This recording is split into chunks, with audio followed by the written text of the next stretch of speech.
எது நடக்கக்கூடாதோ அது நடந்துடுச்சு. அப்படி தான் பார்க்கணும். ஏன்னா உங்களுக்கு தெரியும், இந்த ஜோதிமணின்னு ஒரு அக்கா காங்கிரஸ் நினைக்கிறாரு, அதெல்லாம் 1 லட்சத்துக்கு மேலே வாக்கு வித்தியாசத்தில் ஜெயிக்கிற அளவுக்கான தகுதியுள்ள கேண்டிடேட்டா இல்லை தகுதியுள்ள எம்பியா இருந்தம்மா?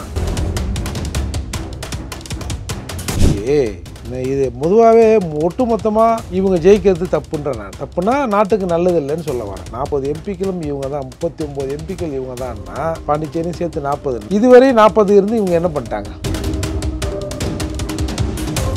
திமுக எம்பிக்கள் மட்டும் இல்லை என்று சொன்னால் இது தமிழகத்திற்கு கிடைத்திருக்காது அப்படின்னு ஏதாவது ஒன்று இல்லையே. மத்தியில் திரும்பவும் மோடி ஆட்சி தான் அப்படிங்கிற நிலையில் இருக்கிற போது இப்போ தவிச்சு ஏதாவது போகலாமா, எவனையாவது பிடிக்கலாமா, யாராவது ஒரு 12 வச்சுருக்கானா, யாராவது ஒரு 18 வச்சுருக்காங்களா, அவங்கள பிடிக்குமா? இன்னைக்கு வந்துங்க இவ்வளோ பெரிய ஜனநாயக நாட்டில் அப்போது காங்கிரஸும் ஒரு 99 இடத்துல ஜெயிச்சிருக்காங்க. நீங்கள் அதையும் தான் பார்க்கணும். ஒரு 47 இடங்கள் கடந்த தேர்தலை விட இப்போ இவங்களுக்கு கூடுதலாக கிடச்சிருக்கு. அப்போது 99 ஜெயித்தவன் 18 ஜெயித்தவன் இல்லை ஒரு 12 ஜெயித்தவங்களை கூப்பிட்டு நாங்கள் பிரைம் மினிஸ்டராக கூட தரோம்னா உங்களுடைய தரம் எந்த அளவுக்கு இருக்குது அந்த பேச்சு அடிப்படுது இல்லை துணை பிரதமர் எது ஒன்றாலும் கொடுத்துடலாம், என்ன கேட்டாலும் கொடுத்துருவீங்க. ஏற்கனவே சொன்னாங்கல்ல, யார் ஆட்சிக்கு வர வேண்டும் என்பதை விட யார் ஆட்சிக்கு வரக்கூடாது அப்படிங்கிறது தான் இந்த தேர்தல் அப்படின்னு முயற்சி பண்ணாங்க. இன்னைக்கு வெக்கங்கட்டு போய் இன்னைக்கு இவங்க 234 கூட்டணியில் இருந்தோம். தமிழ்நாட்டை பொறுத்த வரைக்கும் கூட்டணி தாங்க. இப்போ நீங்கள் இந்தியா கூட்டணியே 28 கட்சிகளை வச்சுருக்காங்க. தமிழ்நாட்டில் 23 கட்சி என்னமோ ஆதரவு போல இது இவங்களுக்கு. அப்போ ஆளுக்கு கொஞ்சம் சேர்த்து இன்னைக்கு வந்திருக்கு. இப்போ நீங்கள் இது ஒரு இமாலய வெற்றி. சரி, 3 ஆண்டு ஆட்சிக்கு வெகுமக்கள் கொடுத்த பொதுமக்கள் கொடுத்த ஒரு இமாலய வெற்றி அப்படின்னு எடுத்துக்க முடியுமா?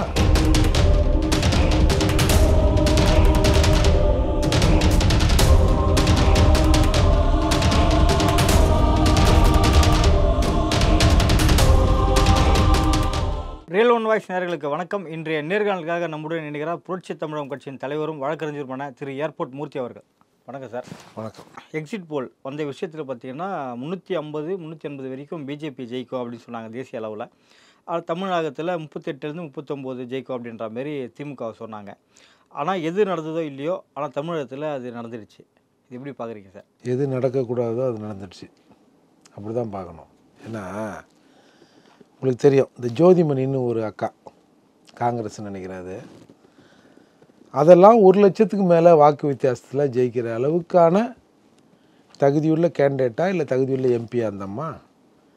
ஏன்னா அது அம்மா அழுதுதெல்லாம் நம்ம பார்த்தோம். எனக்கு யாருமே ஒத்துழைக்க மாட்டேறான், என் கட்சிக்காரனும் சரியில்லை, அதாவது ஒரு படத்தை வந்தவளும் சரியில்லை, வாட்சவளும் சரியில்லைன்ற மாதிரி எங்கள் கட்சிக்காரங்களும் சரியில்லை, கூட்டணி கட்சிக்காரங்களும் எனக்கு ஒத்துழைப்பு தர மறுக்கிறாங்க அப்படின்னு அந்த அம்மா நேரடியாக புலம்புனதை பார்த்தோம். ஏற்கனவே கடந்த தேர்தல் காலங்களில் திமுக அலுவலகத்தில் அந்த அம்மாவை வச்சு அசிங்கப்படுத்துனாங்க, போனாங்க வந்தாங்க அப்படின்னு கோச்சின்னு ஓடினாங்க போனாங்க, பெட்டிலாம் கொடுத்தாங்க. அப்படி முரண் இருக்கிறவங்க இன்றைக்கி அபார வெற்றி அடைந்ததாக சொல்கிறாங்க. அப்போனா நீங்கள் கணக்கு பண்ணிங்களா இந்த தேர்தலோட வெற்றி எப்படி இருக்குன்னு? இன்றைக்கி இது பொதுவாகவே ஒட்டுமொத்தமாக இவங்க ஜெயிக்கிறது தப்புன்ற நான் தப்புனா நாட்டுக்கு நல்லது இல்லைன்னு சொல்ல வரேன். 40 எம்பிக்களும் இவங்க தான், 39 எம்பிக்கள் இவங்க தான்னா பாண்டிச்சேரியும் சேர்த்து 40. இதுவரை 40 இருந்து இவங்க என்ன பண்ணிட்டாங்க? இதுவரை 38 இருந்தாங்கல்ல, என்ன பண்ணாங்க? ஏதாவது ஒன்று தமிழ்நாட்டுக்காக தமிழக எம்பிக்கள் அங்கே போய் நின்று 38 பேர் சண்டை போட்டு இதை வாயின் தமிழ்நாட்டுக்கு கொடுத்தாயா? இன்றைக்கி நாக்கில் நரம்பு இல்லாமல் எல்லாரும் பேசுகிறீங்க. திமுக எம்பிக்கள் மட்டும் இல்லை என்று சொன்னால் இது தமிழகத்திற்கு கிடைத்திருக்காது அப்படின்னு ஏதாவது ஒன்று இல்லையே. அப்போ திரும்பவும் நீங்கள் ஒரு 40 பேர் 39 + 1 போய் என்ன பண்ண பாருங்க? உங்களுடைய கனவு நம்ம 40 பேர் ஜெயிச்சோம்னா 39 பேர் ஜெயிச்சோம்னா நம்ம நினைக்கிற மாதிரி இந்தியா கூட்டணியை ஆட்சி அமைச்சதுன்னா ஒரு நல்ல தரமான ஒரு 7-8 அமைச்சர்களை வாங்கி நல்லா மகிழ்ச்சியாக இருக்கலாம் அப்படின்ற ஒரு கனவின் அடிப்படையில் இவர்கள் இந்த திட்டத்தை போட்டாங்க. அதில் இன்றைக்கி இவர்கள் பார்வையில் இவர்கள் தமிழ்நாட்டில் இருக்கிற எல்லா எம்பி தொகுதியிலையும் வென்றிருக்காங்க. ஆனால் மத்தியில் திரும்பவும் மோடி ஆட்சி தான் அப்படிங்கிற நிலையில் இருக்கிற போது இப்போ தவிச்சு ஏதாவது போகலாமா, எவனையாவது பிடிக்கலாமா, யாராவது ஒரு 12 வச்சுருக்கானா, யாராவது ஒரு 18 வச்சுருக்காங்களா, அவங்கள பிடிப்போமா? இன்றைக்கி இவ்வளோ பெரிய ஜனநாயக நாட்டில் 534 இடங்கள் இருக்குது அப்படின்னு சொல்கிற இந்த நாட்டில் பிஜேபியும் ஒரு தனிப்பெரும் கட்சியாக ஜெயிச்சிருக்கு. நம்ம அதை மறக்க முடியாது இல்லை. 240 இடங்களில் பிஜேபி இன்றைக்கி ஒரு தனிப்பெரும் கட்சியாக ஜெயிச்சிருக்காங்க. அப்போது காங்கிரஸும் ஒரு 99 இடத்துல ஜெயிச்சிருக்காங்க. நீங்கள் அதையும் தான் பார்க்கணும். ஒரு 47 இடங்கள் கடந்த தேர்தலை விட இப்போ இவங்களுக்கு வந்து கூடுதலாக கிடச்சிருக்கு. அப்போது 99 ஜெயித்தவன் 18 ஜெயித்தவன் இல்லை ஒரு 12 ஜெயித்தவங்களை கூப்பிட்டு நாங்கள் வந்து பிரைம் மினிஸ்டராக கூட தரோம்னா உங்களுடைய தரம் எந்த அளவுக்கு இருக்குது அந்த பேச்சு அடிப்படுது இல்லை துணை பிரதமர் எது ஒன்றாலும் கொடுத்தலாம், என்ன கேட்டாலும் கொடுத்துருவீங்க. சந்திரபாபு கூப்பிட்டு சொல்கிறீங்க. அதான் சொல்ல, சந்திரபாபு நாயுடையும் அவர் நிதிஷ்குமாரையும் எப்படியாவது வர வச்சு என்ன கேட்டாலும் நம்ம கொடுத்துடலாம். நமக்கு தேவை பிரைம் மினிஸ்டர். நம்ம ஆட்சி அதிகாரம் பிஜேபி கிட்ட போகக்கூடாது. இவங்க ஏற்கனவே சொன்னாங்கல்ல, யார் ஆட்சிக்கு வர வேண்டும் என்பதை விட யார் ஆட்சிக்கு வரக்கூடாது அப்படிங்கிறது தான் இந்த தேர்தல் அப்படின்னு முயற்சி பண்ணாங்க. இன்றைக்கி வெக்கங்கட்டு போய் இன்றைக்கி வந்து இவங்க 234 கூட்டணியில் இருந்தோம் வந்து யாராவது வருவானா, ஒரு 10 கிடைக்காதா 12 கிடைக்காதா, பிஜேபி ஆட்சியிலேருந்து அகற்றிட்டு நம்ம ஆளுங்களை கொள்ளையடிக்க விடலாமா அப்படிங்கிற எண்ணம் தான். இப்போ கெஜ்ரிவால் சொன்னார் இல்லை, திரும்பவும் மோடி வந்துட்டாருன்னா ஒரு 2 பேரை சொல்லி உள்ளே போயிடுவாங்க. மம்தாவும் நம்முடைய முதல்வர் ஸ்டாலின் அவர்களும் உள்ளே போயிடுவாங்க. அதனால் நீங்கள் அசால்ட்டாக இருந்துடாதீங்க, எப்பேற்பட்டாவது நாம் வந்து இந்த தேர்தலில் ஜெயிச்சாகணும் அப்படின்னு சொன்னார். அப்படி சொன்ன கெஜ்ரிவால் இன்றைக்கி வந்து எல்லோரும் சொன்னா, ஐயோ கெஜ்ரிவால்னாயா அந்த ஆளை பிடிச்சி வேணும்னே பிஜேபி அரசு வந்து உள்ளே போட்டுடுச்சு, அவரோட துணை முதல்வரத்துக்கு உள்ளே போட்டாங்க, கெஜ்ரிவாலத்துக்கு உள்ளே போட்டாங்க, பெயில் கொடுக்கறது எவ்வளோ சிரமப்பட்டாங்க, அப்புறம் நான் தேர்தலுக்காக நான் வரேன்னு கெஞ்சி கூத்தாடி அவர் வந்து பெயில் வாங்கி வந்தார். வெகு மக்கள்லாம் டெல்லியில் இருக்கிற மக்கள்லாம் ரொம்ப கடுப்பில் இருக்காங்க அப்படிலாம் பேசினானோ. ஆனால் நடந்து முடிந்த பாராளுமன்ற தேர்தலில் 7 தொகுதியிலும் பிஜேபியே வெல்லுது. ஒரு ஆளுகின்ற கட்சி, அந்த நாட்டில் ஆட்சி அதிகாரத்தை நடத்துகிற அந்த கட்சி எம்பி தேர்தலில், சட்டமன்றத்தில் ஆட்சி அதிகாரம் என்ற கட்சிக்கு பாராளுமன்ற தேர்தலில் மக்கள் வந்து ஒரே ஒரு சீட்டு கூட தரல. ஆனால் ஒரு 2-3 கொடுத்துருக்கலாம். அப்போ என்ன அர்த்தம்? டெல்லி சிஎம் கெஜ்ரிவாலுக்கு இந்த அரசு கொடுத்த தண்டனை நடவடிக்கை சரின்னு எடுத்துக்கலாமா? அப்படி தானே ஆகணும். நீங்கள்லாம் ஒப்பாரி வச்சிங்கல்ல, ஒரு முதல்வரை பிடிச்சி உள்ளே போட்டாங்க, அரசியல் காழ்ப்புணர்ச்சி, அவர் எந்த தப்புமே செய்யலை, அப்படி இப்படி இங்கே வந்து ஊழல் பண்ணுறவங்களாம் நீலி கண்ணீர் வடித்தான். ஆனால் இன்றைக்கி மக்கள் என்ன நினைக்கிறான்? அதுக்கான ரிசல்ட் அவங்க கொடுத்துருக்கணும்ல மக்கள். அப்போது மக்கள் திரும்பவும் பிஜேபிக்கு அந்த 7 தொகுதியும் தராங்கன்னா அவங்களுக்கு நடவடிக்கை சரின்னு தானே அர்த்தம். அப்போது அப்படி இன்றைக்கி வந்து ஊபி தான் வந்து இன்றைக்கி ஊபியில் ஏற்பட்ட ஒரு ஸ்லாக்னஸ் தான் நம்ம சொல்லணும். அது வந்து இப்போ இன்றைக்கெல்லாம் என்ன தகவல் வருது? ஆர்எஸ்எஸ்க்கும் பிஜேபிக்கும் உள்ள முரண்பாடு. ஆர்எஸ்எஸ் சொல்வது பிஜேபியில் இருக்கிற நிர்வாகிகள் கேட்கல, போகல, வரல, எந்த கட்சியிலேருந்து எவன் வந்தாலும் கூப்பிட்டு உள்ளே போட்டு இதையும்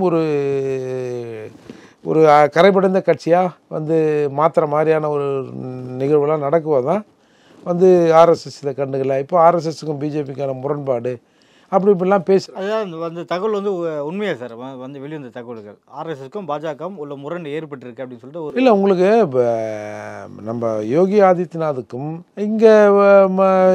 இங்கே தலைமையில் இருக்கிறவர்களுக்கும் ஒரு பனிப்போர் நடந்தது என்பதை நம்ம மறுக்க முடியாதுல்ல. இப்போ நீங்கள் ஊபியில் வந்து இவ்வளவு ஒரு இமாலய வெற்றி பெற்று சட்டமன்றத்தில் ஆட்சி செய்கிற அந்த கட்சி பாராளுமன்றத்தில் எப்படி அப்படியே பாதி வந்துடுது? அப்போ அகிலேஷ் யாதவ் எப்படி வந்து அவ்வளவு ரைஸ் ஆகி வராரு அப்படின்ற ஒரு கேள்வி இயல்பாக எழுதில்ல. அப்போ அதுலேருந்து பார்த்தோம்னா இவங்க ஏதோ அவங்களுக்குள்ள ஏதோ ஒரு சின்ன பனிப்போர் அங்கே நடந்துக்கிறது உண்மைதான். எதுவாக இருந்தாலும் இன்றைக்கி பெரிய கட்சின்னா ஒரு 240 எம்பிகளை வைத்திருக்கிற ஒரு கட்சின்னா அது வந்து பிஜேபி தானே. 292 பேர் வந்துட்டாங்க. அப்புறம் இப்போ இவங்க கூட்டணியாக அதை எதை சேர்த்தாங்கன்னா முடிஞ்சு போச்சு. அப்போ இதில் இவங்க எப்படியாவது எவனையாவது பிடிச்சி என்னத்தையாவது பண்ணணும் ஒரு கேவல அரசியலை இன்றைக்கி காங்கிரஸ் கையில் எடுத்திருக்கு. இது பார்ப்போம் என்ன நடக்குதுன்னு. ஆனால் எப்படியா இருந்தாலும் 3வது தடவை மோடி வந்து பிரைம் மினிஸ்டர் ஆகிறதை யாராலும் தடுக்க முடியாது. இது ஒரு வகையில் இப்போ நீங்கள் இவங்களாம் சொன்னாங்கல்ல, ஒரு அசுர பலத்தில் இருந்தாங்க, அவங்க தன்னிச்சையாக முடிவெடுத்தாங்கன்னு சொன்னாங்கல்ல. சரி, இப்போ கூட்டணி ஆட்சி வருது, இப்போ ஒரு தரமான ஆட்சி திரும்பவும் நடக்கும்ல. இந்த தரமான ஆட்சி அடுத்த தேர்தலில் பிஜேபி மொத்தமாக வெற்றி பெறத்துக்கு கூட ஒரு வாய்ப்பு ஆக இருக்குமில்ல. அப்படியே அதை எடுத்துப்போம். இப்போ பார்த்தீங்கன்னா ஸ்டாலின் 40 இடத்துல கைப்பற்றிருக்காரு சார். பார்லிமெண்ட்டில் அவரோட என்ன மாதிரி இருக்கும் சார்? நான் தான் சொன்னேன் 12 இடத்துல ஜெயிச்சு இல்லை, போன தடவை பண்ணல, இந்த தடவை 40 பலத்தோடு போகிறாங்க, ஒன்று கூடி இருக்கு. இப்போ இதே சார் இப்போ இந்த தேர்தலுக்கு முன்னாடி என்ன சொன்னாங்க? மத்திய அரசு எங்களுக்கு வந்து ஒத்துழைப்பு தரமாக இருக்குது, ஆனால் உன்னா ₹1 வாங்கிட்டு 29 காசு தராங்க, 29 காசு தராங்க அப்படின்னு ஒரு தேஞ்ச ரெக்கார்டை போட்டாங்கல்ல. அதே ரெக்கார்டை இப்போ போடுவாங்க. ஏன்னா அவங்க கணக்குப்படி காங்கிரஸ் ஆட்சி அமைக்க போதில்லை, இல்லை இந்தியா கூட்டணி ஆட்சி அமைக்க போகிறது இல்லை. திரும்பவும் பிஜேபி தான் ஆட்சி அமைக்க போகுது. அப்படிங்கிற போது போன தடவை என்ன சொன்னாங்களோ அதையே சொல்லுவாங்க. வேறு என்ன சொல்ல போகிறாங்க புதுசாக? 2 சீட்லேயும் பார்த்தீங்கன்னா விழுப்புரம், சிதம்பரம் 2 தொகுதியிலையும் விசிகா வந்து ஜெயிச்சிருக்காங்க.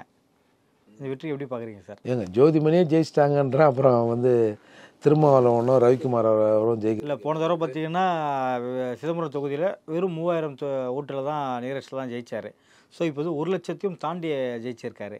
நீங்கள் சொன்ன மாதிரி ஜோதிமணி 2 லட்சம் வாக்குகள் வித்தியாசம், வெறும் 1,10,000 தான். இல்லை, ஏற்கனவே ஆரம்பத்தில் இந்த மாதிரியான பெருவாரியான வாக்கு வித்தியாசத்தில் தான் ஜெயித்தார். அதுக்கப்புறம் கடந்த தேர்தலில் தான் அவரோட நிலைப்பாடு செயல்பாடு எதுவுமே சரியில்லைங்கிறதுக்காக ஒரு 3000 சில்லற ஓட்டு வித்தியாசத்தில் ஜெயித்தாங்க. இப்போ தமிழகத்தில் எதிர்க்கட்சியாக செயல்படுகிற கட்சிகள் எதிர்க்கட்சியாக செயல்பட முடியல. இப்போ அதிமுகங்கிற ஒரு கட்சி உண்மையான எதிர்க்கட்சியாக இருந்து ஒரு பலமான கூட்டணியை வச்சுருந்தாங்கன்னு வச்சுங்க, இந்த வெற்றி இவங்க வாங்கியிருப்பாங்களா? இப்போ ஃபார் எக்ஸாம்பிள் பிஜேபியும் அதிமுகவும் கூட்டணின்னு வச்சுங்க, அப்புறம் சின்னவங்க வராங்க போகிறாங்க, மற்றவங்க இருக்கிறாங்கன்னு வச்சுங்க, பெரும்பான்மையான இந்த 2 கட்சியும் சேர்ந்துருந்தா என்ன இவங்க ஜெயிச்சிருப்பாங்க? இப்போ திருமாவளவன் தனிச்சின்னா எவ்வளோ ஓட்டு வாங்குவார்? எவ்வளோ வாங்குவார்? இன்னும் ஒரு 50,000 வாங்குவாரா? அப்போது இது திமுக தேர்தலை அவர்கள் சரியாக அணுகுனாங்க அப்படி தான் நம்ம பார்த்துக்கணும். இன்றைக்கி திமுக இந்த தேர்தலை 26.93% ஓட்டு வாங்கியிருக்காங்க. அதிமுக 20.46%, பிஜேபி 11.24. இப்போது இந்த 20.46 + 11.24 சேர்த்துருந்தா 30 ஈஸியாக வந்திருக்கும்ல. அதுக்கப்புறம் இந்த கூட்டணியின் பேரால் இன்னும் ஒரு 10% இல்லை மற்றவங்க வந்தவங்க போனவங்கன்னா ஒரு 50-60% சாதாரணமாக வந்திருக்கும் இந்த கூட்டணி. தமிழ்நாட்டை பொறுத்த வரைக்கும் கூட்டணி தாங்க. இப்போ நீங்கள் இந்தியா கூட்டணியாக 28 கட்சிகளை வச்சுருக்காங்க. தமிழ்நாட்டில் 23 கட்சி என்னமோ ஆதரவு போல இது இவங்களுக்கு. அப்போ ஆளுக்கு கொஞ்சம் கொஞ்சம் சேர்த்து இன்றைக்கி வந்திருக்கு. இப்போ நீங்கள் இது ஒரு இமாலய வெற்றி. சரி, 3 ஆண்டு ஆட்சிக்கு வெகுமக்கள் கொடுத்த பொதுமக்கள் கொடுத்த ஒரு இமாலய வெற்றி அப்படின்னு எடுத்துக்க முடியுமா? நீங்கள் சொல்லுங்கள். திமுக சொல்லிய அந்த தேர்தல் வாக்குறுதிகளில் ஒவ்வொரு பயனாளியாக கணக்கு பண்ணுங்கள். நீங்கள் ஒட்டுமொத்தமாக தேர்தல் வாக்குறுதியை நிறைவேற்றலை நம்ம 19 சொல்ல வேணாம். திமுக அரசு வந்தவுடனே ஒரு 1.25 லட்சம் அரசு காலி பணியிடங்கள் நிரப்புவோம்னாங்க. அப்போ படித்தவன்ல எப்போ நம்ம வீட்டு பிள்ளை கூட எப்படியோ எக்ஸாம் எழுதி வேலைக்கு போயிடும் அப்படின்னு கொஞ்சம் பேர் ஓட்டு போட்டிருப்பான். ஒரு 13,000 மக்கள் நல பணியாளர்களை நாங்கள் வந்த உடனே வேலைக்கு வச்சுருவோன்னாங்க. அதாவது இது கருணாநிதி ஆட்சி காலத்தில் கருணாநிதிக்கு, அதாவது திமுகவுக்கு வேண்டிய நபர்களுக்காக அந்த போஸ்டிங் உருவாக்கப்பட்டது. அதை அவங்க செலக்ட் பண்ணி போட்டுக்கினாங்க. ஜெயலலிதா வந்தவொடனே என்ன பண்ணாங்க, பற்றியா எல்லாத்தையும் திமுக என்ன போட்டு வச்சுறான்னு எல்லாத்தையும் அந்த அம்மா எடுத்துட்டாங்க. கிட்டத்தட்ட ஒரு 10-12 ஆண்டுகளாக அவங்க வெளியில் இருக்கிறாங்கன்னு வச்சுங்க. அப்படி இருக்கிற போது ஒவ்வொரு தேர்தல் அறிக்கையிலும் நாங்கள் ஜெயிச்சா, நாங்கள் ஆட்சிக்கு வந்தால் இந்த 13,000 வேலைக்கு இமீடியட்டாக வேலைக்கு போட்டுறோன்னாங்க. கடந்த தேர்தலையும் அதை பேசுனாங்க. நாங்கள் வந்தவொடனே 13,000 மக்கள் நல பணியாளர்களுக்கு திரும்பவும் வேலையை கொடுத்துருவோம் அப்படின்னு சொன்னாங்க. அப்போ ஒரு 13,000 பேர்னா ஒரு வீட்டுக்கு ஒரு 4 பேர் 5 பேர்னா அதே கிட்டத்தட்ட ஒரு 75,000 ஓட்டுக்கெல்லாம் வருது இல்லை. அப்போ 3 வருஷம் கழிச்சு இன்னும் போடலை. கொஞ்ச நாளைக்கு முன்னாடி இந்த கலைஞர் ஆட்சி இருக்கிற சைதாப்பேட்டில் அவங்க ஒரு நைட்டு முழுக்க போராட்டம் பண்ணாங்க. அப்புறம் அவங்கள குண்டு கட்டா தூக்கியும்போது எங்கேயோ போட்டாங்க. அப்போது அந்த குடும்பத்தில் இருப்பவர்கள் திமுக ஆட்சிக்கு வந்தால் நமக்கு ஓட்டு போட்டுருவாங்கன்னு போட்டிருப்பாங்க. தமிழ்நாட்டில் ரேஷன் பொருள் வாங்குகிற அனைத்து குடும்ப அட்டைகளுக்கும், அரிசி வாங்குகிற அனைத்து குடும்ப அட்டைகளுக்கும் நான் 1000 ரூபா தந்துடுறேன்னாங்க. 2.25 கோடி பேர் தமிழ்நாட்டில் அந்த அட்டையில் வாங்குறாங்க. இப்போ இன்றைக்கி இவங்க சொல்கிற கணக்குப்படி பார்த்தா 1,15,00,000 பேர் கொடுத்துருக்காங்க. 1,10,00,000 பேருக்கு அது போய் சேரலை. முதியோருக்கு கொடுத்த 1000 ரூபாய் பல இடங்களில் நிறுத்திட்டாங்க. லேப்டாப் கொடுக்கறதில்ல, தாலிக்கு தங்கம் கொடுக்கறதில்ல. அப்புறம் நீங்கள் பார்த்தீங்கன்னா இந்த மண்ணெண்ணெய் ரேஷனில் அந்த பரிசு, இப்போ இந்த பொங்கல் பரிசுன்னு ஒரு கருமத்தை கொடுக்குறாங்கல்ல, அதையும் நம்ம பார்த்தோம். அதை என்ன பண்ணாங்கன்னு. இந்த மழை வெள்ளத்தில் நாம் இங்கே சென்னை சுற்று வட்டார இந்த 4 மாவட்டங்களில் நாம் எப்படி அனுபவித்தோம், இதற்கு ஈக்குவலாக தென் மாவட்டங்கள்லேயும் ஒரு 4 மாவட்டங்களில் 4-5 மாவட்டங்களில் அனுபவித்தாங்க. அப்போ இப்படி அனுபவித்தவர்கள் மனமும் இந்த ஆட்சி சிறப்பாக இருக்குது அப்படின்னு ஓட்டு போட்டு ஜெயிக்க வச்சுருப்பாங்களா? ஜெயிக்க வச்சானா இவன் மனுஷனே கிடையாது, சுய அறிவு இல்லாதவன் தான் அர்த்தம். அப்போது இந்த கூட்டணி பலம், எதிரில் இருக்கிற எதிராளிகளுக்கு இருக்கிற வீக்னஸ், அவங்களுக்குள்ளே இருக்கிற அந்த ஈகோவில் என்ன பெரிய கொள்கை அவங்களுக்கு? ஒன்றா நீ ஜெயிச்சிட்டா அப்புறம் நீ தண்ணி நான் தண்ணின்னு போக வேண்டியது தானே. அப்போ இன்னமும் இப்போ ஒரு எல்லாருக்கும் ஒரே கொள்கைன்னா எல்லாரும் ஒரே கட்சியில் இருக்கணும். இப்போ எப்படி எதிர் முகாமில் இருக்கிறவங்க திமுக தரப்புன்னு சொல்கிறாங்க, அங்கே அதில் இருக்கிற கூட்டணி கட்சிகள் கொள்கை வேறு கூட்டணி வேறு. நாங்கள் கூட்டணிக்காக தேர்தலுக்காக நின்னோம், நாங்கள் தான் நீங்கள் தான் அப்படிலாம் சொல்கிறானோ. அப்படிலாம் ஒன்றும் இல்லைன்னு வச்சுங்க. அதே மாதிரி இவர்கள் நின்று இருக்கலாம். இன்றைக்கு அதிமுகங்கிறது ஒரு பெரிய கட்சிங்க. திமுகவை விட அதிமுக ஒரு பெரிய கட்சி. இன்றைக்கி அதோட ஓட்டு சதவீதம் ஒரு 7-8% குறைஞ்சிருக்குல்ல. அது நாட்டுக்கு நல்லதா? ஒரு எதிர்க்கட்சியாக இருந்தவர்கள் திடீர்னு ஒன்று காணாமல் போகிறதுங்கிறது எவ்வளோ பெரிய விஷயம் அது. ஆக எதிராளிகள் கிட்ட இருந்த அந்த சுணக்கம், அந்த கருத்து வேறுபாடு இன்றைக்கு திமுகவை வெற்றியடை செய்திருக்கிறது. நடப்பு அரசியல் பல்வேறு கருத்துக்களை பொறுத்தவரைக்கும் மிக்க நன்றி சார்.